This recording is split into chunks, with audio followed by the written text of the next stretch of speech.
Hello everyone and welcome back to my channel. It's been a little while I think since I did a video. I've been a bit distracted. I've got a new hobby. I have found paddleboarding. I'm just completely hooked, so I haven't had as much time to do videos because I've just been learning everything about it, practicing and buying all the kit that I need to go paddleboarding. But I am hoping at some point that I'll start to do reviews from the paddleboard. If that sounds like something you'd enjoy, a review out on a lake with a lovely background, let me know. I will certainly be trying to do that as long as I can get the right kit to make sure everything's waterproof so I don't lose my phone in the water.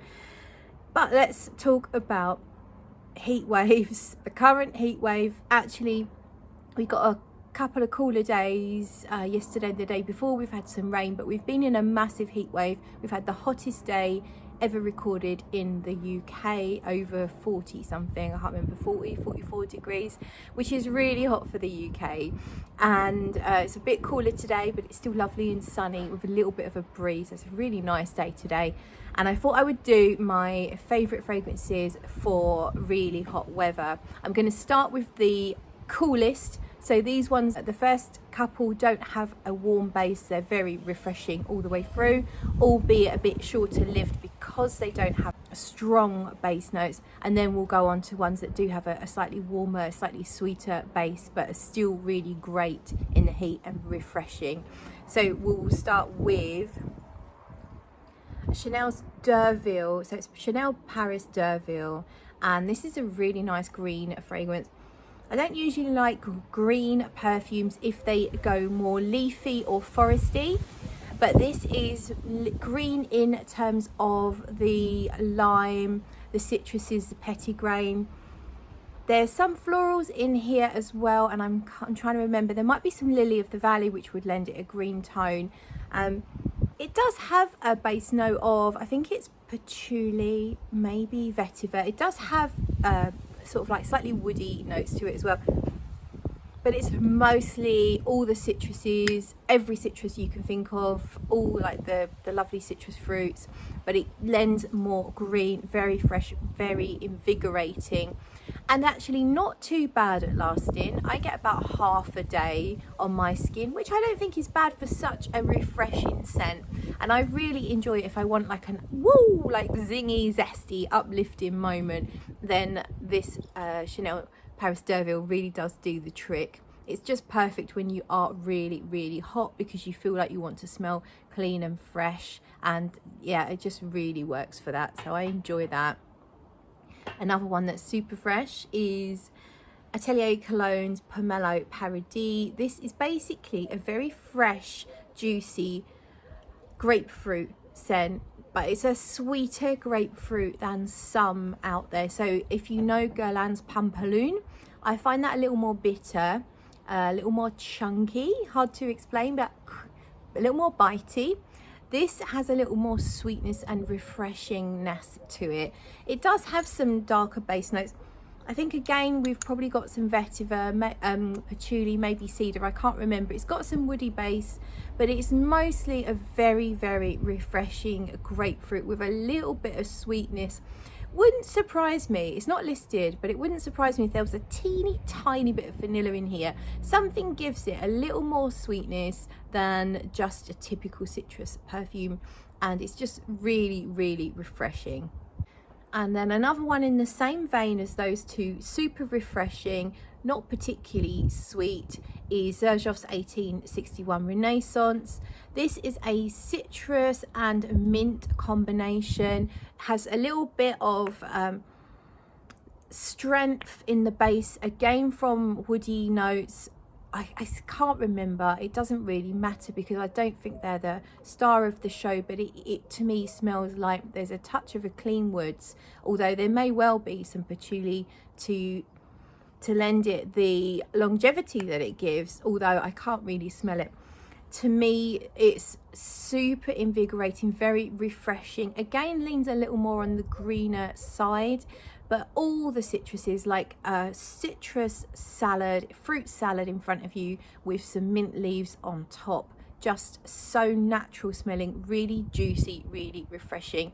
Just a hint of sweetness, but that seems to just come from the citruses. I don't think there's anything added that gives it any more sweetness. And it's just so natural, so refreshing, perfect. What do we have here? A bee. Perfect for, I think he likes my perfume. Do you like the perfumes? What was I going to say?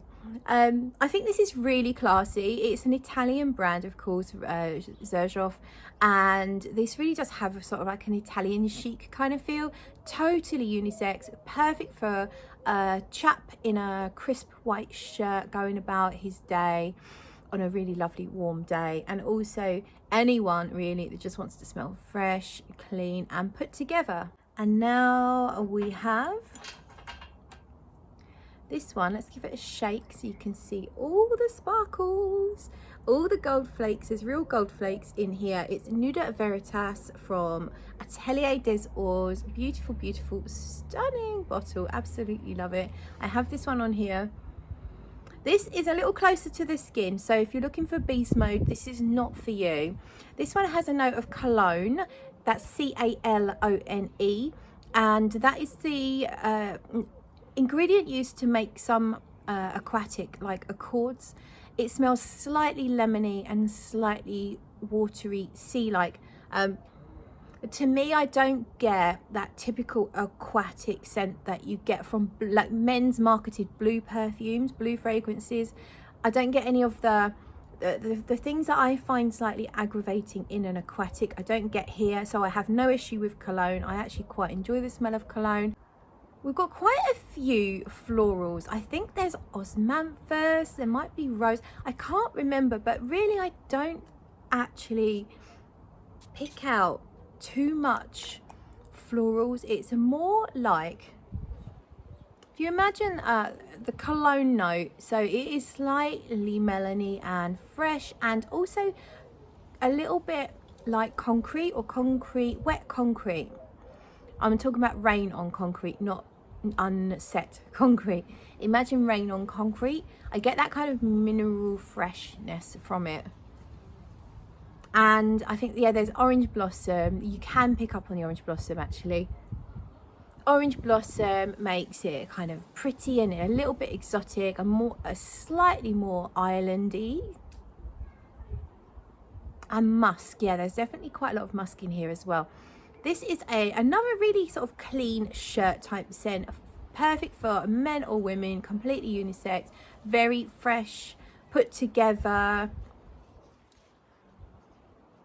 classy and totally understated. As I said, it's not beast mode. This is only going to be smelt if you get quite close to the person wearing it. Perfect office scent for when it's a bit warmer, but definitely not a big statement making perfume despite the way the bottle looks. Okay, next up we're going to go for Dawn Spencer Hurwitz's Biwa. Now I'm only just getting used to this perfume, so I'm still not really au fait with it, but I had to share it because it's so perfect for the warm weather. To me it smells minty. It doesn't have a mint note. It's got aldehydes, rice powder, vanilla. I think this has some lily of the valley, could be wrong, and hinoki woods.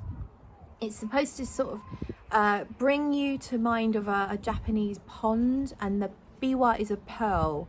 So it's got that aquatic feel, but it's not an aquatic by the sea. It's a very gentle, calming, zen kind of perfume, but to me it just smells really minty, even though there is no mint listed. You do smell the aldehydes. They're crisp, they're clean, they're not really fizzy, they're not Chanel type aldehydes. They're more like clean, crisp linen. It's like sort of like musky, fresh laundry, but it doesn't smell like a laundry detergent. It just gives you that feel of clean, white, crisp clothes, but you're wearing them by a really perfectly still pond, and perhaps there's some beautiful flowers sitting on the surface of the pond, and there's some mint tea in front of you. Something like that, but it's very refreshing with a hint of sweetness underneath, because you do have that vanilla in there, but it is not the main note. It lends it just a little bit of depth, a little bit of sweetness. Really, really nice. Biwa from Dawn Spencer Howitch. And we got 2 more, and I'm going to go with Joyeux Tubereuse from Guerlain. This is the old style bottle, now comes in a different bottle.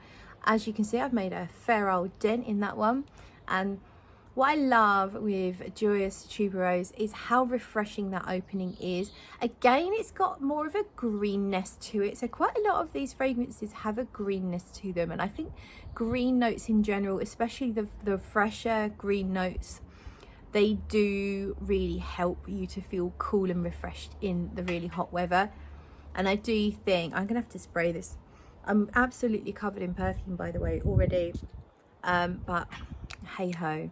So Joyeux Tubereuse obviously has tuberose. It does also have a little bit of jasmine, I believe, and it has that Guerlain sweeter, powdery vanilla dry down. And the opening, the tuberose is it's a tuberose for people who don't always love tuberose. That's me. I don't love really heavy tuberoses. I think they're beautiful and I love them on other people, but I find them overwhelming on myself. So you'll never catch me wearing Carnal Flower, Madonna Truth or Dare. I think they are stunning perfumes, but they're just too much for me.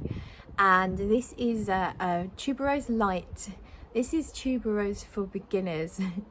And as I say, it's got this greenness, so it's almost like smelling maybe a little bit like fresh cut grass mixed in with some white flowers. And as I say, you've got jasmine in here. It could almost smell a bit like a gardenia. But instead of being really heavy and fat and waxy like some of those white florals can be, it's a bit lighter, very airy, lots of room to breathe in between the white floral notes. So it's very diffusive and refreshing. And then as it dries down, you just get that Guerlain dry down there, particularly if you know the L'Art Ematier line, but it's not the heavy vanilla of Angelique Noir, Iris Ganache.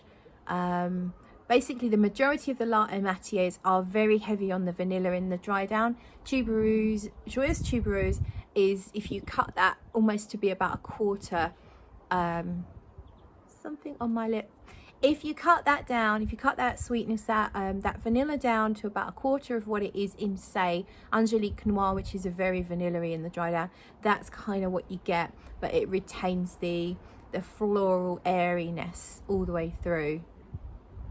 Not the biggest beast mode fragrance, but very good on the, I was going to say very good for lasting. I've been watching too much Soaky London. It's good for lasting. It's good for lasting. But it is really good for lasting, and it does give you a little bit of projection, but it's not a skin scent, but it's definitely not a beast mode. It's just on the slightly lighter side of moderate projection, and I really, really enjoy it. I feel so pretty when I wear it. It's a pretty, pretty fragrance and lovely in the hot weather. If you're going for something that's a little sweeter, a little more flirty, fun, frivolous, then Joyeux Tubereuse is lovely. And then the last one we have Sex and the Sea Neroli from Francesca Bianchi. This is the beast mode out of the bunch. This one, I love this in spring and summer. It's got a lot of greenness to it again. This has obviously got your Neroli. Neroli can be a little bitter and green as well as orangey floral. You also have petitgrain. I feel like the petitgrain in here is very strong, and it really combines with the Neroli to bring you green bitterness. So petitgrain is the leaves and twigs from the orange tree, so they're both from the same source. The Neroli and the petitgrain both come from the same kind of tree, an orange tree, so you get that really orangey yet green and bitter, and it's really, really strong in the opening. And then, I mean, there's a ton of notes in here. I can't remember them all. There's mimosa, there's a civet note I don't really pick up on, and Yeah, there's iris, so you get a little bit of the fluffiness that iris can bring. There is vanilla. You pick it up more in the dry down, but it's not heavy. You have to wait for it, and then it becomes slightly more noticeable over time.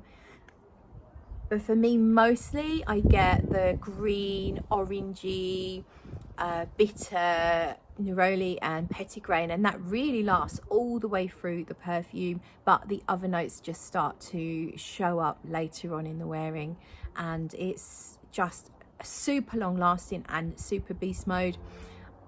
Everyone will smell it around you in quite a fair size radius. You can obviously just go one spray and you absolutely will still get noticed with it, and if you want beast mode, you just do a few more sprays, and yeah, a whole day long, probably even longer. Just amazing perfume if you want something that's like hugely gonna last in even the hottest weather. The hottest weather won't kill it. It's just nuclear basically, but in a really good way. That is it then. If you do want me to do reviews from the paddleboard, please give me a comment below. You could even do an emoji or some kind of water type emoji, and that will let me know that you would like to see that from me. Thank you for watching, and I will see you in another video. Bye.